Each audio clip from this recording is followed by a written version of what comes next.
Se você é muito bom, cara, se você é um cara bom, você sabe o que aconteceu em Daniel capítulo 3. É uma história famosíssima, não é? Uma história que todo mundo sabe. Que história que é, Daniel 3? Isso, o título ajudou vocês, né? 3 jovens que fizeram diferença, Daniel, 3 jovens, foram os 3 jovens dentro da fornalha. Essa história acontece num pano de fundo interessante, e é sempre importante, e traz sempre coisa boa para nós, nos ajuda a entender o que está acontecendo, quando nós analisamos o contexto do que está acontecendo. O livro de Daniel todo se passa naquele período que nós chamamos no período de exílio do povo de Deus. O que é o período de exílio do povo de Deus? Então vem lá Moisés, profetas, começaram os reis, aí a coisa começou a degringolar, o reino se separou, aí o maior reino que tinha formado pelas 10 tribos lá, que era o reino do norte, foi todo destruído, ficou o reino de Judá, né, onde está Jerusalém, que é capital, por isso em Jerusalém tem muito judeu, Judá. E aí fica ainda esse reino, e os babilônios vêm e eles começam a conquistar o povo de Deus, e a estratégia deles é vir tirar umas pessoas e levarem para dentro da Babilônia. Tá certo? Então por isso que a gente chama de exílio isso, porque eles vêm, retiram o povo de Deus da sua terra, do seu templo, do local onde eles vivem, e levam para dentro da Babilônia, inserem ele dentro de uma cultura. Tá certo? Então isso era mais fácil de controlar, e principalmente mais fácil de controlar a religião que esses caras iam ter, porque eles tiravam as pessoas de dentro dos seus costumes, daquilo que eles já faziam. E uma estratégia muito interessante dos babilônicos é que eles não faziam isso de uma vez. Inicialmente eles chegaram em Judá e levaram os mais jovens, mais belos e mais sábios, mais fortes.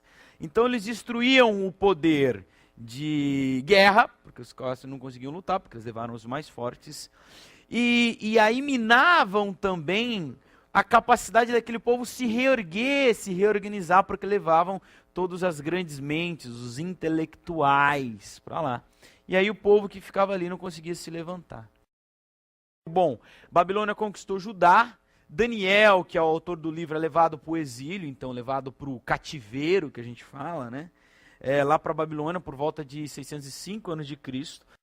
E o evento narrado nesse capítulo acontece algum tempo depois, não conseguimos precisar mais ou menos quanto tempo depois, mas você pode chutar aí 20, 30 anos, mais ou menos, não mais 50 anos depois da chegada. Uma das primeiras coisas que eles faziam, uma outra estratégia dos babilônicos, era trocar os nomes das pessoas.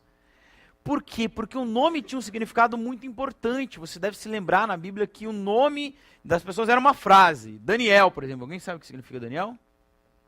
Daniel, você sabe o que significa Daniel, Daniel? O Senhor é meu juiz, o Deus era meu juiz.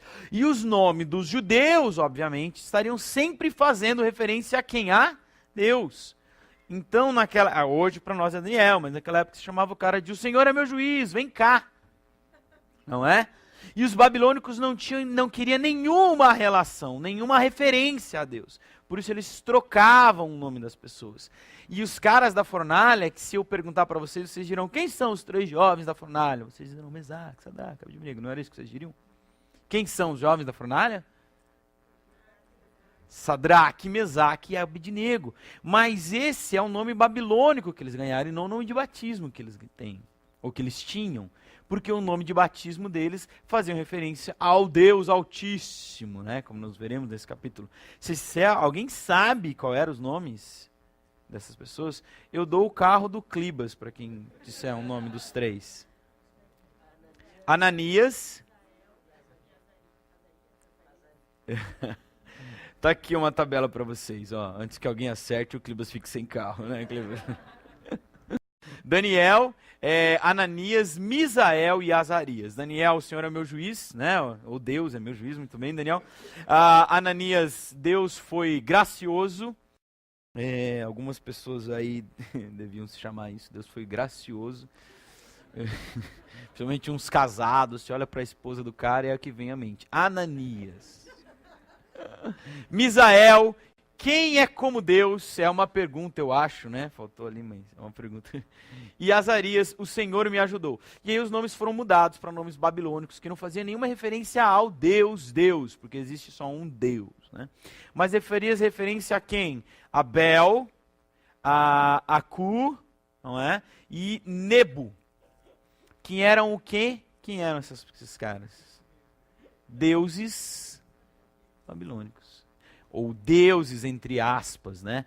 Então, Belsazar significa príncipe de Bel, ou Nebo protege sua vida.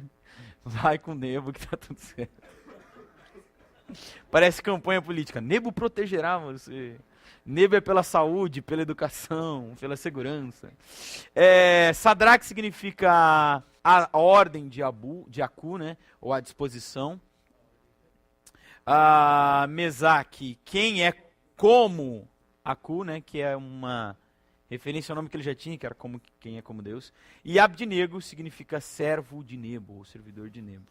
Tá certo? Vocês acharam bem engraçado isso.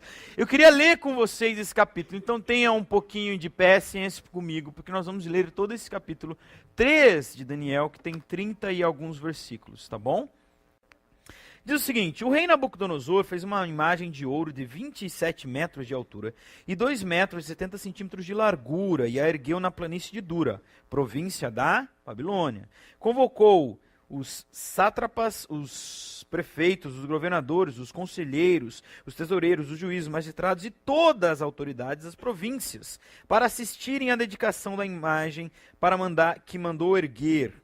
Assim, todos eles, sátrapas, prefeitos, governadores, conselheiros, tesoureiros, juízes, magistrados e todas as autoridades das províncias, reuniram para a dedicação da imagem que o rei Nabucodonosor mandara erguer, e ficaram em pé diante dela. Então o arauto proclamou em alta voz: esta é a ordem que lhe é dada, homens de todas as nações, povos e línguas. Por que todos? Porque Babilônia era um império conquistador, então tinha muita gente que estava ali, que era escrava, era de outra nação, era exilado, como os judeus que conhecemos aqui, esses homens. Quando ouviram as nações, povos e línguas, quando ouvirem o som da trombeta, do pífaro, da citara, da harpa, do saltério, da flauta dupla e de toda espécie de música, prostrem-se em terra e adorem a imagem de ouro que o rei Nabucodonosor ergueu. Quem não se prostrar em terra e não adorá-la será imediatamente atirado numa fornalha em chamas. Por isso, logo que ouviram o som de todos esses instrumentos musicais, que eu não vou ler de novo, e de toda a espécie de música, homens de todas as nações, povos, línguas, se prostraram em terra e adoraram a imagem de ouro que o rei Nabucodonosor mandara erguer. Neste momento, alguns astrólogos se aproximaram e denunciaram os judeus, dizendo ao rei Nabucodonosor: ó rei, viva para sempre! Tu emitiste um decreto, ó rei, ordenando que todo aquele que ouvisse o som da trombeta, de todos os instrumentos musicais e de toda a espécie da música, se prostrasse em terra e adorasse a imagem de ouro, e que todo aquele que não se prostrasse em terra e não adorasse seria atirado numa fornalha em chamas. Mas há alguns judeus, nomeados para administrar províncias da Babilônia, Sadraque, Mesaque e Abdinego, que não dão ouvidos, ó rei, nem prestam culto aos teus deuses, nem adoram a imagem de ouro que o Senhor mandou erguer.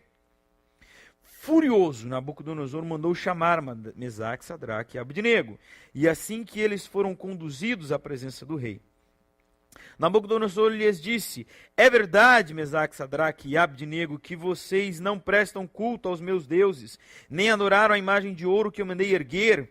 Pois agora, quando vocês ouviram o som da trombeta, de todos os instrumentos musicais, de toda espécie de música, se vocês se dispuserem a prostrar em terra e adorar a imagem de ouro que eu fiz, será melhor para vocês. Mas se não adorarem, serão imediatamente atirados numa fornalha em chamas. E que Deus poderá livrá-los das minhas mãos? Sadraque, Mesaque e Abdinego responderam ao rei: Nabucodonosor, não precisamos defender-nos diante de ti. Se formos atirados na fornalha de chama, o Deus a quem servimos, prestamos culto, pode livrar-nos. E ele nos livrará das tuas mãos, ó rei. Mas se ele não nos livrar, saiba, ó rei, que não prestaremos culto aos teus deuses, nem adoraremos as imagens de ouro que mandaste erguer. Nabucodonosor ficou tão furioso com Mesaque, Sadraque e Abednego, e o seu semblante mudou. Deu ordem para que a fornalha fosse aquecida 7 vezes mais do que de costume, e ordenou que alguns soldados mais fortes do seu exército amarrassem Mesaque, Sadraque e Abednego e os atirassem na fornalha em chamas. Os 3 homens vestidos com seus mantos, calções, turbantes e outras roupas foram amarrados e atirados na fornalha extraordinariamente quente. A ordem do rei era urgente, a fornalha estava tão quente que as chamas mataram os soldados que levavam Mesaque, Sadraque e Abednego. E estes caíram amarrados dentro da fornalha em chamas. Mas logo o rei Nabucodonosor, alarmado, levantou-se e perguntou aos seus conselheiros: não foram 3 homens amarrados que nós atiramos no fogo? E eles responderam: sim, ó rei. E o rei exclamou: olhem, estou vendo 4 homens, desamarrados e ilesos, e andando pelo fogo, e o quarto parece como um filho dos deuses. Então Nabucodonosor aproximou-se da fornalha em chamas e gritou: Mesaque, Sadraque e Abednego, servo do Deus Altíssimo, saiam, venham aqui. E Sadraque, Mesaque e Abednego saíram. E os sátrapas, os prefeitos, os governadores, os conselheiros, os reis se juntaram em torno deles e comprovaram que o fogo não tinha ferido o corpo deles, nem só um fio de cabelo tinha sido chamuscado, e nem os seus mantos estavam queimados, nem havia cheiro de fumaça neles. Disse então Nabucodonosor: louvado seja o Deus de Mesaque, Sadraque e Abednego, que enviou o seu anjo, os livrou os servos. Eles confiaram nele, desafiaram a ordem do rei, preferindo abrir mão da sua própria vida e prestar culto e adorar outros deuses que não fosse o seu próprio Deus. Por isso eu decreto que todo homem de qualquer povo, nação e língua disser alguma coisa contra o Deus de Mesaque, Sadraque e Abednego, seja despedaçado e a sua casa transformada em monte de entulho, pois nenhum outro Deus é capaz de livrar alguém desta maneira. Então o rei promoveu Mesaque, Sadraque e Abednego na província da Babilônia. Vamos orar? Senhor, eis a tua palavra lida e aberta diante dos nossos olhos e dos nossos corações. Fala conosco, usa aqui a minha vida, é o que eu te peço, em nome de Jesus Cristo. Amém. Essa é uma história, então, como eu disse, muito famosa, né? Desses homens que desafiaram a morte, foram lançados dentro da fornalha de fogo. Mas a gente conhece muito bem essa história, né, de que eles foram lançados dentro da fornalha de fogo e de repente alguém apareceu lá e eles estavam conversando soltos, eles saíram de dentro e nem foram queimados e nem fumaça havia nos seus cabelos. Mas o que eu mais gosto nessa história é de você ver a transformação que ocorreu ali por causa do testemunho daqueles 3 jovens. O começo do capítulo, Nabucodonosor está erguendo uma estátua para adorar. Está promovendo, decretando e exigindo a idolatria. E idolatria é adorar tudo que não ao Deus dos céus e da terra.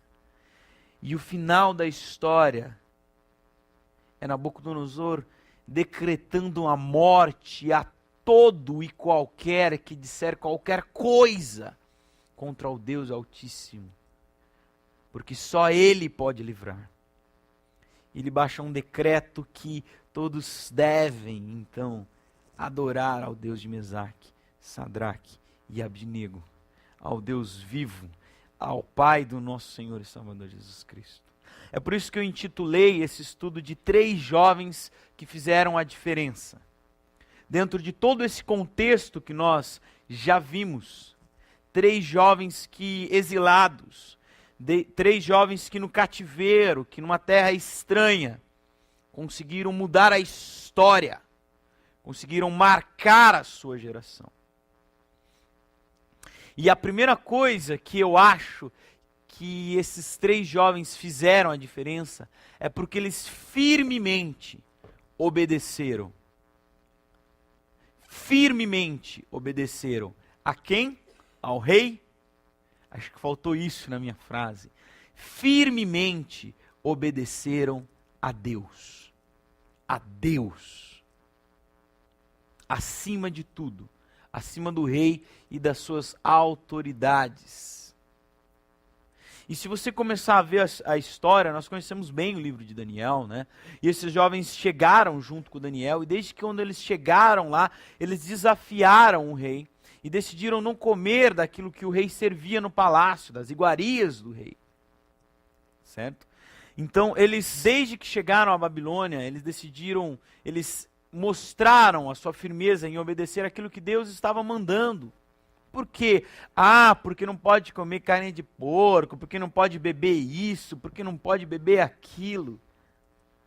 O apóstolo Paulo resolveu essa questão muito bem. Aquilo que contamina o homem não é o que entra da sua boca, mas aquilo que sai da sua boca. A grande questão em Daniel 1, de por que aqueles homens, aqueles jovens, Daniel e Mesaque, Sadraque e Abednego, não comeram aquelas comidas, era porque aquelas comidas eram oferecidas e consagradas a outros deuses. A outros deuses. E eles sabiam que eles não poderiam fazer isso. Era a ordem expressa do Senhor. Vocês não podem comer aquilo que é consagrado a outros deuses. Você não pode aceitar isso. Então, essa ordem que foi dada lá no Antigo Testamento, mas lá no começo do Antigo Testamento, eles ainda estavam aqui, mesmo depois de tudo que aconteceu, mesmo estando no exílio, obedecendo.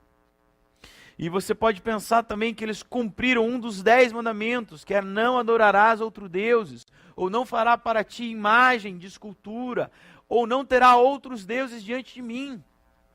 Aquilo que foi dado lá quando o povo saiu do Egito. E aqui nós estamos chegando ao final da história. Gerações se passaram. Anos se passaram. Mas era uma ordem que Deus havia dado. E eles bateram o pé e disseram, nós vamos obedecer. Custe o que custar. Custe o que custar. Porque esses jovens obedeceram independente do lugar onde estavam. Isso para mim é sensacional, é fantástico isso. Obedeceram sem reclamar, mas Deus, você não está vendo o que eles vão fazer comigo? Se eu obedecer a sua ordem, eu só tenho a perder, não é? Você vê que depois do episódio do capítulo 1, que eles não comeram, e comeram os legumes, e não comeram as iguarias do rei, eles foram promovidos, eles eram administradores das províncias. Diz aqui no capítulo. Mas Deus, se eu obedecer a sua ordem, eu posso me prejudicar. Deus, será que é mesmo eu preciso fazer isso? Será que é exatamente isso que o Senhor quer? O Senhor escreveu assim, não adorarás outro Deus, mas será que é isso que o Senhor quer? O Senhor escreveu isso em pedra, mas será que é isso? E Moisés quebrou as pedras, né, quando ele ficou nervoso, e Deus pegou e escreveu em pedra de novo, cara. Uma ordem, é uma ordem, está na Bíblia, impresso.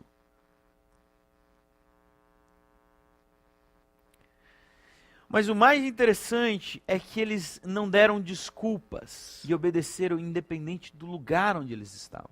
E isso que me causa espanto, porque eles estavam numa terra hostil, eles não tinham mais a congregação, eles não tinham mais o templo, eles eram privados da sua comunhão com a igreja, com o povo, com todo o ritual judaico, com toda a sua celebração. Eles estavam numa terra onde ninguém era crente, vamos traduzir para o nosso contexto. Eles estavam lá trabalhando numa empresa onde só tinha eles de crente. Onde ninguém ia ficar sabendo se eles desobedecessem. Mas independente de onde estavam, eles não deram desculpas.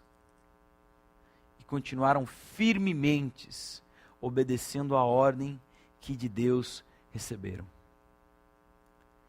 E o primeiro de tudo, é por isso que esses caras fizeram um estrago, no bom sentido, tão grande naquela província da Babilônia. Porque eram homens firmes, firmes em obedecer, firmes em servir ao seu Deus. 3 jovens que fizeram a diferença porque serviram fielmente, independente das consequências, independente daquilo que servir ao seu Deus poderia lhe acarretar. Eles não serviram e nem adoraram a outros deuses. Foram fiéis, fidedignos ao Deus Criador do universo, a quem eles deveriam adoração. E está aqui no versículo 18. Fica sabendo, ó rei, que mesmo que ele não nos salve da fornalha e das tuas mãos. Em outras palavras, eles estavam dizendo: querido rei Nabucodonosor, mesmo que o Senhor nos mate, nós só serviremos ao nosso Deus. Em segundo lugar, eles fielmente serviram, porque reconheciam também o poder de Deus. A sua fidelidade a Deus passava pelo fato de que eles sabiam exatamente quem era o seu Deus e o que ele poderia fazer.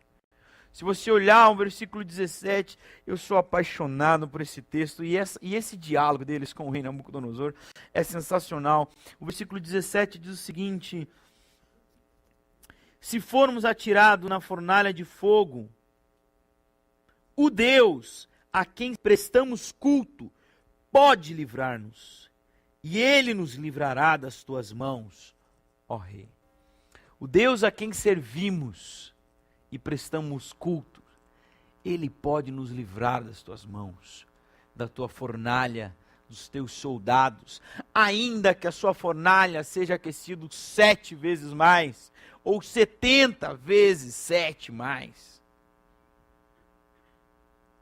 O Deus a quem servimos, rei, é poderoso, infinitamente poderoso. É por isso que nós podemos servir fielmente, como esses jovens. Eles não só reconheciam o poder de Deus, mas reconheciam a soberania de Deus. E eu preciso parar um pouquinho para dizer isso para vocês. O versículo 18, ele diz o seguinte: mas, se ele, o nosso Deus, não nos livrar, saiba, ó rei, que não prestaremos culto aos teus deuses, nem adoraremos a imagem de ouro que o Senhor mandaste erguer. Esses homens tinham a plena consciência da soberania de Deus. Eles sabiam do poder que Deus tinha, mas sabia também que Deus poderia livrá-los no sentido de possibilidade, mas poderia não livrá-los, porque Ele era soberano. Porque Ele era soberano. E eu preciso dizer para vocês que o que nós temos feito, o que nós temos chamado de fé, ou que as pessoas têm chamado de fé por aí, não é fé.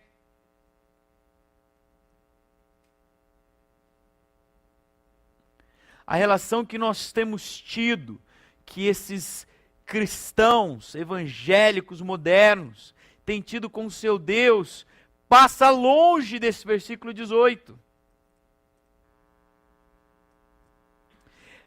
A relação que nós temos tido é: o nosso Deus é poderoso, e amém, porque Ele é poderoso.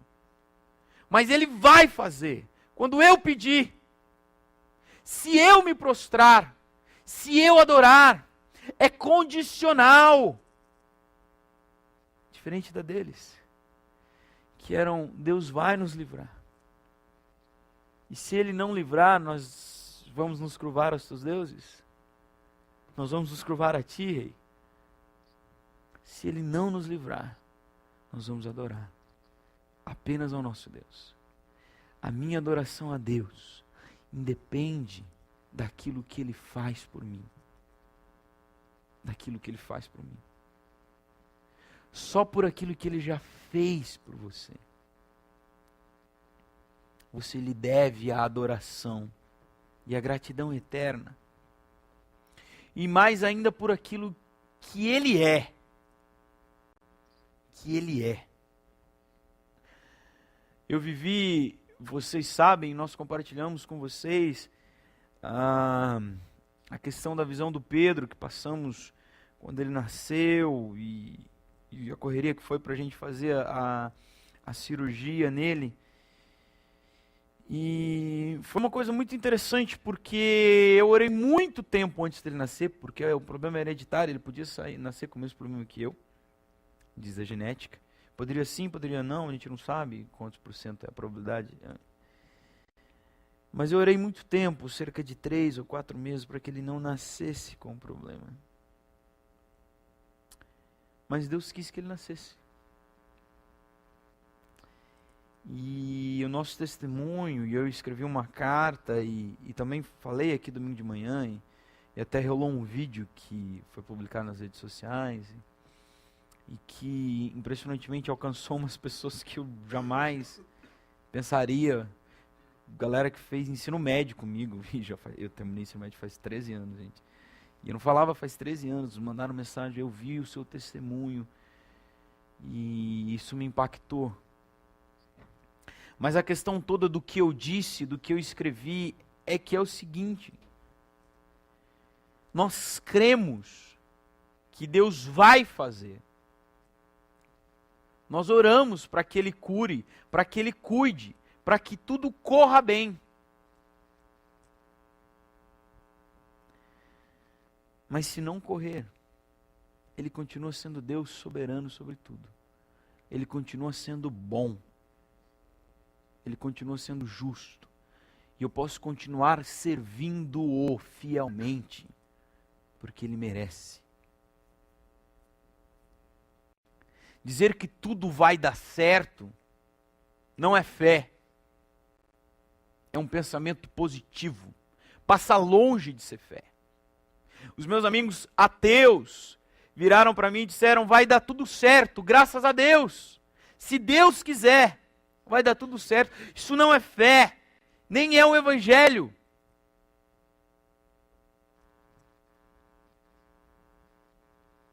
Essa adoração condicionada àquilo que Ele pode fazer, ou que Ele pode me trazer de benefício à minha vida aqui.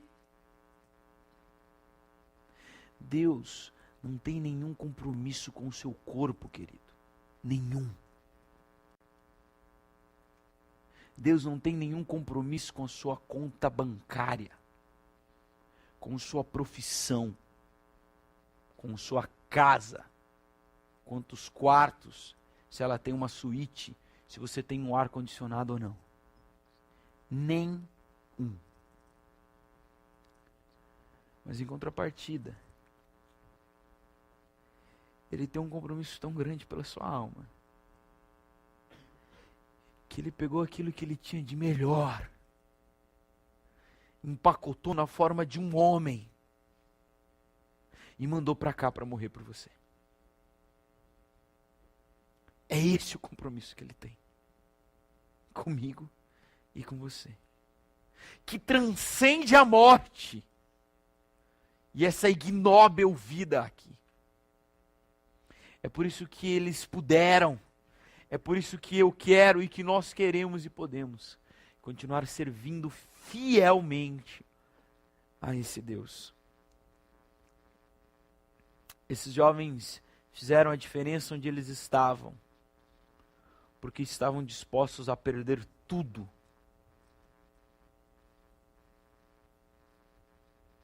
Tudo, inclusive a própria vida. E foi isso que eles fizeram. Colocaram a vida deles em jogo. O Senhor quer nos matar? Nos mate.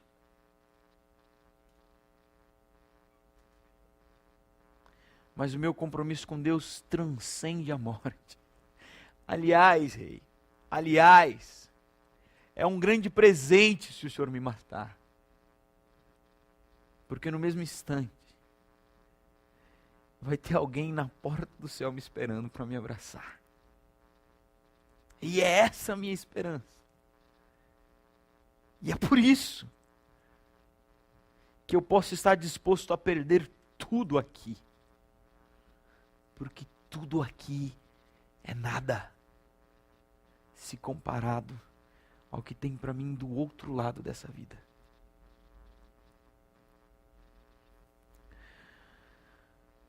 Mas se não estivermos dispostos a isso, a perder tudo,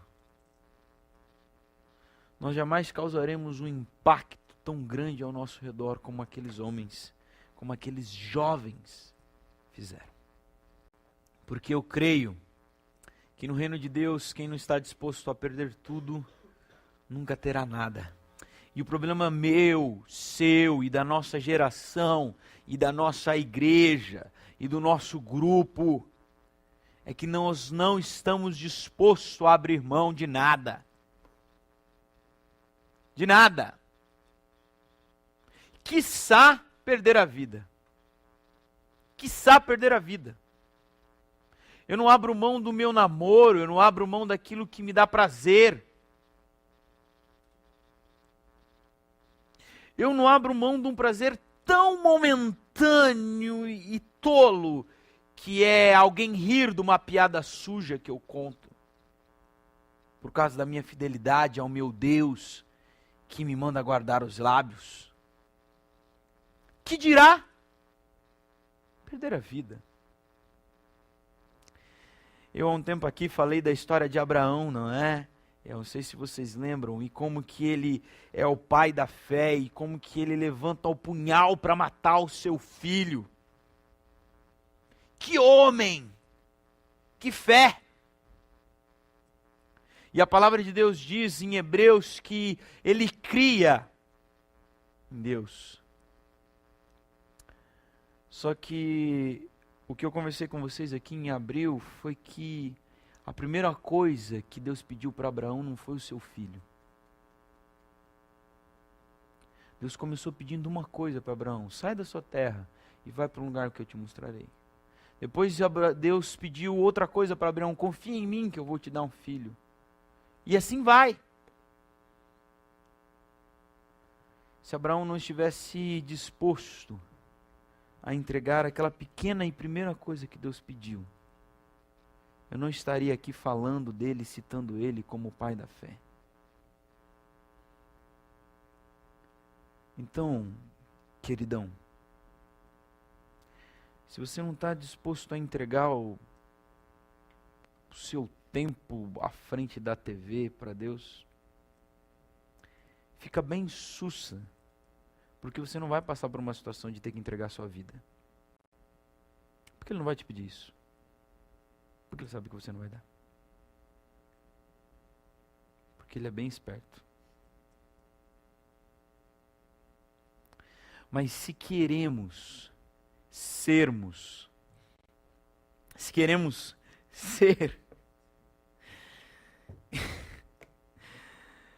eu fico impressionado.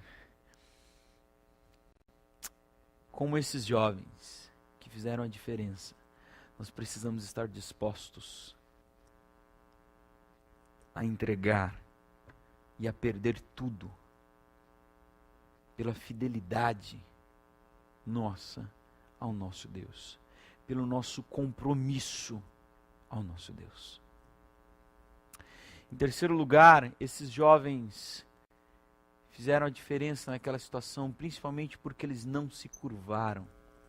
E a ideia ali é que quando ouvisse o som da trombeta, da citarra, da harpa, não sei o quê, do bandolim, do pandeiro, do pagode, as pessoas tinham que se prostrar em terra, se curvar diante da estátua de ouro. E eu escrevi isso, que eles fizeram a diferença porque eles não se curvaram.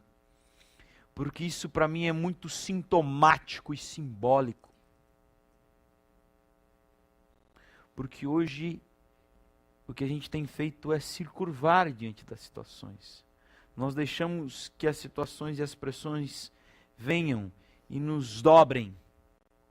E nós falamos, tudo bem. Nós somos verde mesmo, não somos um galho maduro. O Senhor pode nos dobrar, não vou quebrar.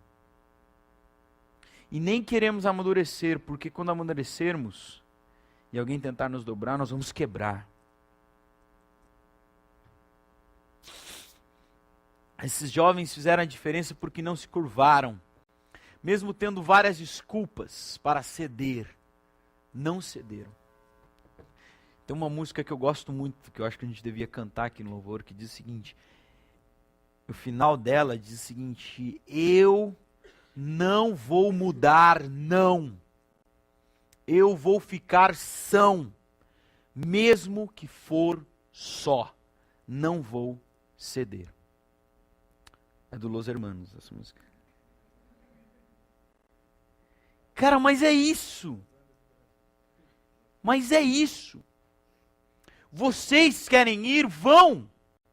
Vocês querem ceder? Cedam. Querem provar? Provem. Querem beber? Bebam. Eu vou permanecer firme. Vou ficar são, mesmo que for só. Porque na verdade eu nunca estarei só, não é? Mas esses jovens, o que eu acho mais impressionante, e eu já falei isso hoje, mas eu queria ressaltar, porque eu acho isso sensacional, e a gente vê isso na história de José. Se eu estiver aqui semana que vem, a gente vai estudar sobre José. Como que aqueles homens permaneceram tão firmes, com tantas desculpas para dar. Eles poderiam falar assim, escuta, se a gente não fizer, eles vão nos matar. Escuta, nós estamos aqui numa outra terra. Escuta, nós somos escravos aqui, nós somos exiliados, nós não temos direito, nós não temos igreja, nós não temos pastor, não tem um pastor pegando no meu pé dizendo, você precisa obedecer. Não tem um líder de jovem, não tinha a Bíblia escrita. E quer saber do que mais? O que mais me pega? É que sabe de uma coisa, queridos? Se aqueles três moços, quando tocasse aquela música, ou quando tocou aquela música, se eles tivessem se ajoelhado ali, sabe quem que ia ficar sabendo? Ninguém. Ninguém. Ninguém. Eles iam passar desapercebidos. Nessa hora, se fosse eu ali, a primeira coisa que eu ia dizer para Deus, eu falei, Deus, não dá. Eu tenho uma mãe, eu tenho uma esposa e agora eu tenho um filho. Eu não posso. Eu vou me esconder aqui no meio da multidão. Eu não vou orar para aquela estátua. Eu faço uma oração para o Senhor, mas eu vou me encolher aqui. É uma boa desculpa? É válida? Legítima? Como é que esses homens conseguiram?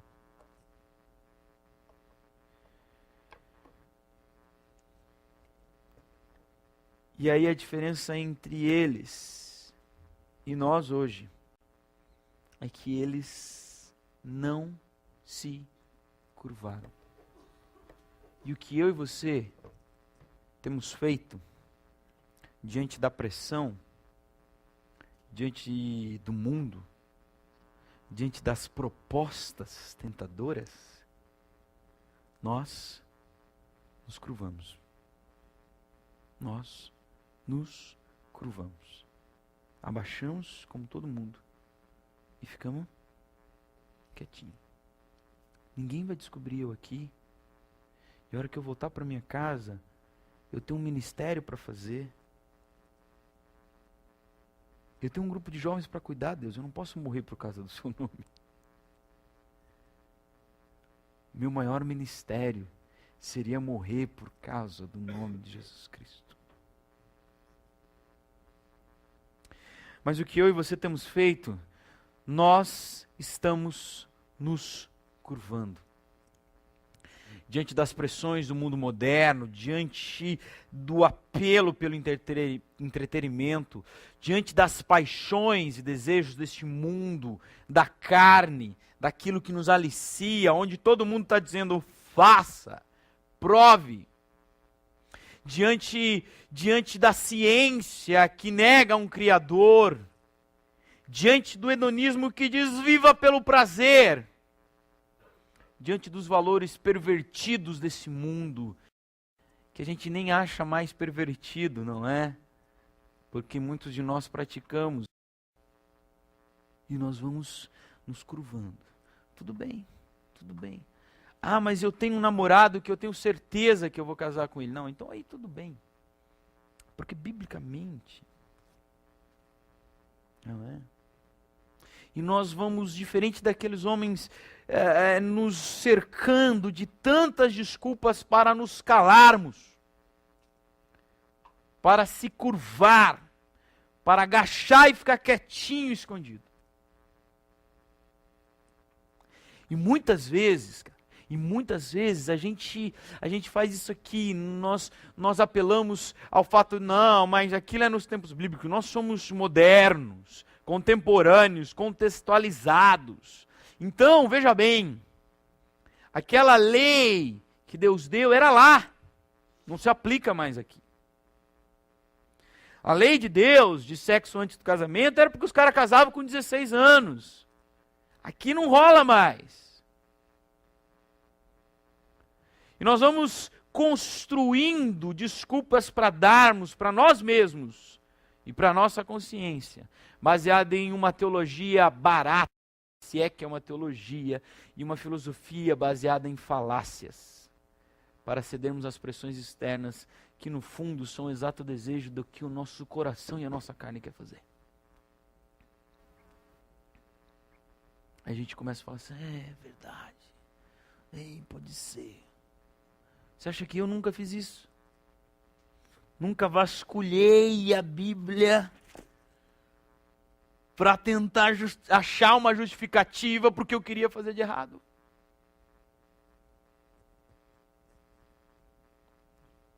A diferença entre esses jovens e nós é que nós estamos nos curvando, em vez de ficar em pé. E eu tive em 2013 na Conferência Fiel, e no que se refere à questão de conferência evangélica, foi o maior evento que eu fui. Tinha 2.000 pessoas no auditório. Um cara pregando lá e 2.000 pessoas, assim. Mas quando eu estava lá, eu me lembrei desse texto, sabe por quê? Porque mesmo em meio a 2.000 pessoas, quando uma pessoa levantava e ficava em pé, todo mundo podia vê-la. Todo mundo podia vê-la. Eu não sei aonde você está. Aonde é a sua Babilônia?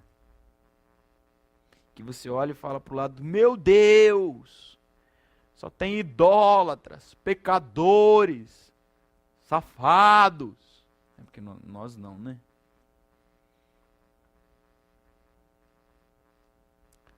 Mas mesmo em meio a uma grande multidão que se ajoelha, se um só ficar em pé,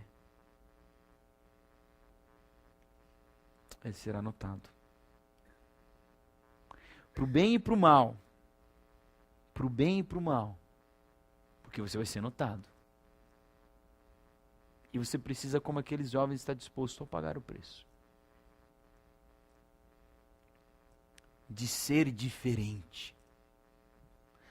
Porque ninguém jamais poderá fazer a diferença se for igual a todo mundo.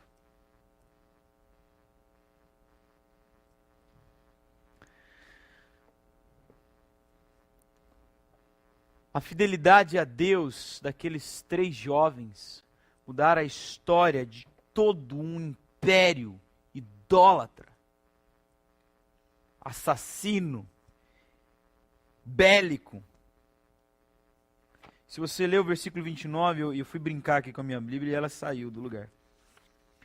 Diz o seguinte: por isso eu decreto que todo homem de qualquer povo, nação, língua que disser alguma coisa contra o Deus de Mesaque, Sadraque e Abdinego, seja despedaçado e sua casa transformada em monte de entulho, pois nenhum outro Deus é capaz de livrar alguém desta maneira. A coisa toda se inverte e num final inesperado, hollywoodiano. Dava um filme isso aqui? Um final inesperado. O rei proclama agora: respeitem ao Deus Altíssimo. Esqueçam minha estátua de ouro. A fidelidade sua e minha a Deus poderá mudar a história do local que a gente está, mas com uma pretensão menor, poderá mudar a história daqueles que estão à sua volta. Que desde que você os conhece, estão adorando a outras coisas, mas porque viram a sua fé, a sua fidelidade a Deus. Assim, opa, parei. Eu quero esse Deus aqui. Eu nem sei quem é você, brother, mas pela sua fé a Deus e a sua fidelidade a esse Deus, eu preciso também agora, ou a partir de agora, me curvar a esse seu Deus. Que as pessoas que tenham contato com você possam um dia, como esse rei, falar assim: louvado seja, ele falou o Deus de Mesaque, Sadraque e Abdinego, que ele possa falar assim: louvado seja o Deus do André, da Carol, da Dani. Ou que eles possam olhar para nós e dizer: louvado seja o Deus que aquela galera do GE serve, porque eu estou vendo ele fazer coisas. Eu estou vendo a dedicação que esses caras têm a esse Deus. E eu estou vendo o que ele pode fazer. Quanto ao rei que eu escrevo, quase se converteu. Só faltou uma coisinha. Versículo 28. Ele diz o seguinte: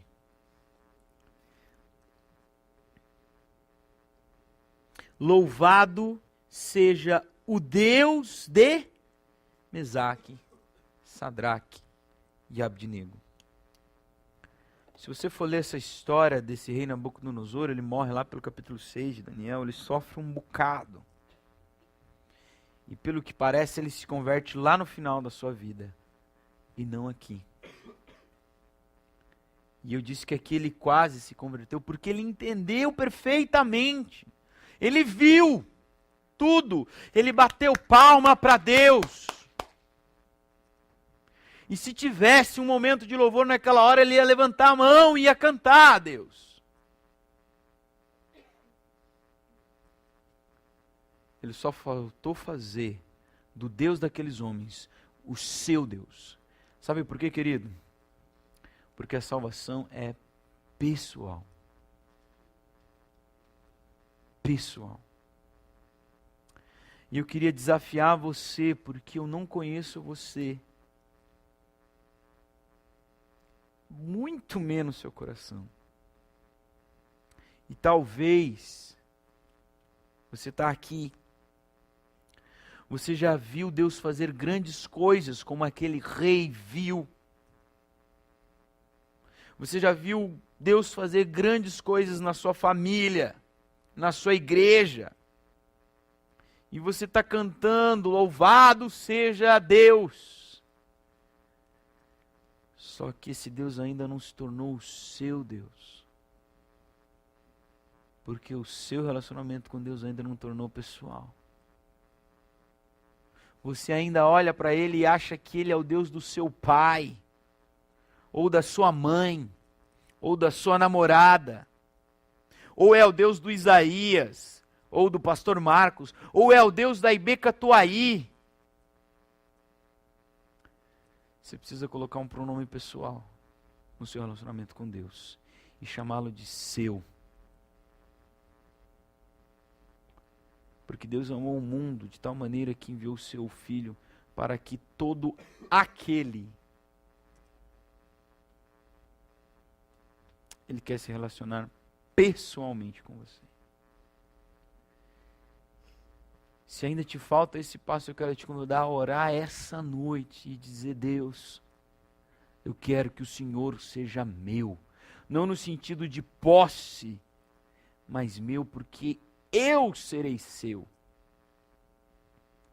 E quando eu me referir ao Senhor, e quando eu cantar que é o Deus do invisível, o Deus que faz grandes coisas, este é o meu Deus. Mas a nós fica uma reflexão, que é aqui onde está pulsando agora o meu coração, nesses meses, nesses últimos anos. E uma pergunta muito simples: que diferença aqueles jovens teriam feito se nunca tivesse saído de Judá? Se nunca tivessem ido para o exílio, para o cativeiro? Se tivessem passado a vida inteira deles lá servindo no templo em Jerusalém, como levitas, como sacerdotes, como ajudantes? Que diferença eles teriam feito? A gente não pode entrar no campo da conjectura, mas tenho certeza de uma coisa: diferença para a província da Babilônia, eles não teriam feito nenhuma. Nenhuma. É por isso que Deus, olha só o que eu vou te dizer, é por isso que Deus os mandou para o exílio. Deus os mandou como prisioneiro. Os mandou para o que nós chamamos de cativeiro. Porque, queridos, não faz nenhum sentido uma igreja que é igreja só dentro da própria igreja. E como aquele meu pleonasmo que eu agora já patenteei, nós precisamos sair para fora.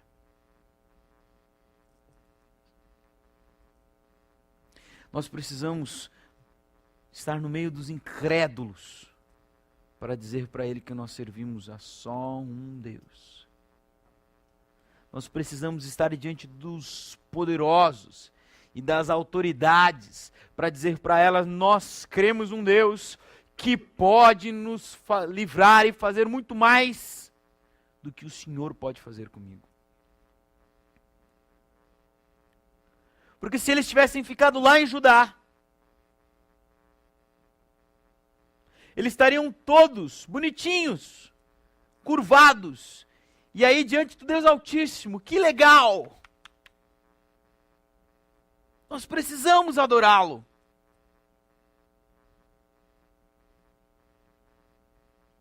Enquanto Babilônia continuaria adorando a uma estátua de um rei,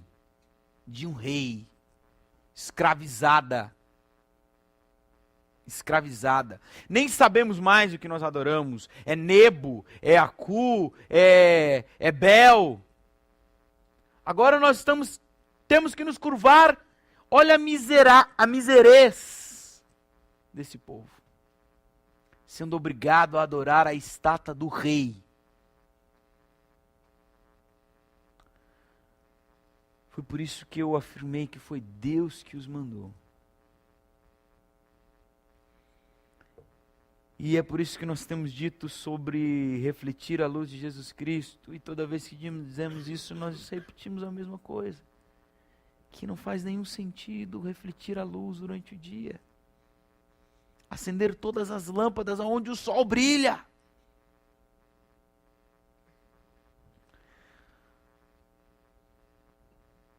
Eu não sei o que você vive exatamente, mas eu quero crer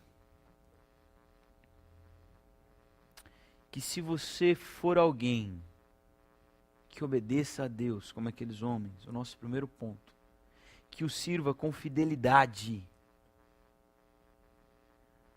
mais hora ou menos hora, Ele vai te mandar para algum lugar, para você ser instrumento dele lá. E eu vou te dizer, querido, não vai ser aqui. Beleza? Não vai ser aqui. Aqui tá de boa, tá sossegado. Vai ser lá. Vai ser na sua sala. Vai ser no seu emprego. Vai ser na sua casa. Vai ser no seu prédio. No seu condomínio. Na sua rua. No seu bairro. No colégio todo que você estuda. Ou na universidade inteira. Esses homens não teriam feito nenhuma diferença.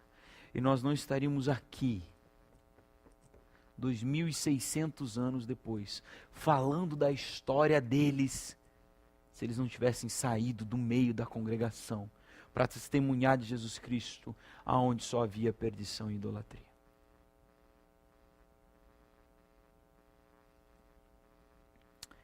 E eu finalizo com uma pergunta muito triste para nós. Que é qual é a diferença que nós temos feito. Três jovens abalaram um império, o mais poderoso império da época. 3 jovens. Talvez a proporção de um aluno por uma sala de 40 é bem melhor do que a deles. 3 para o império inteiro.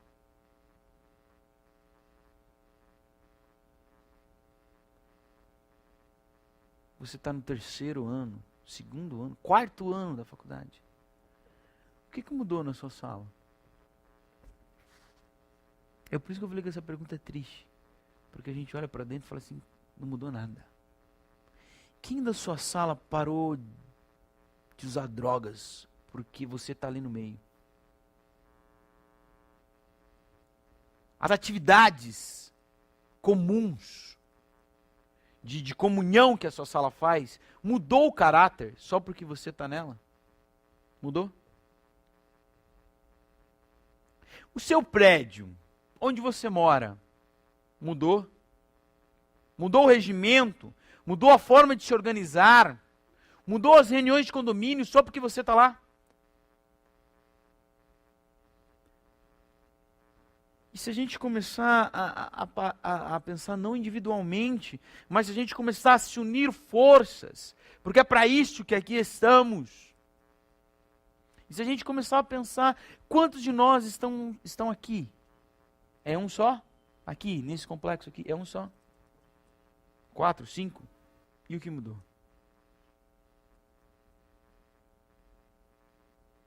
Quantos estudam na UEL? E o que mudou? Quem mudou? E eu não sei o que vai acontecer daqui para frente com a gente. Mas Deus tem falado. E a palavra e o tema que Ele, não eu, trouxe para o acampamento de ser luz, é porque Ele quer fazer coisas através de nós. Coisas muito simples, que nós só precisamos nos colocar à disposição para que Ele faça através de nós.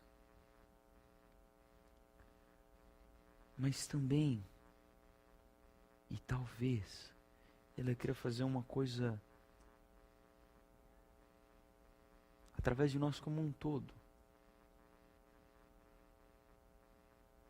Quantos anos estamos aqui?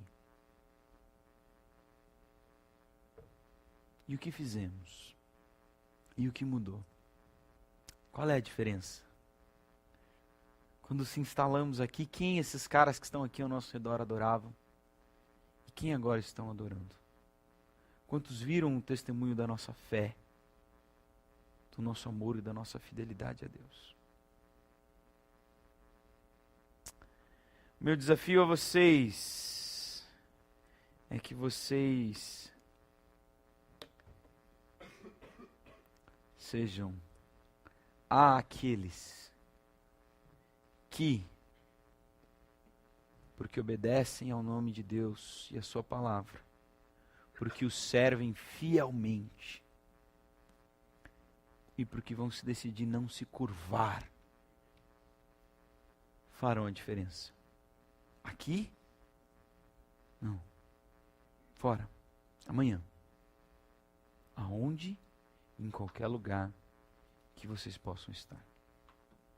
E eu quero orar, e que você ore por você, para que Deus te use nisso. E eu vou orar por você, para que Deus nos use assim. Feche seus olhos.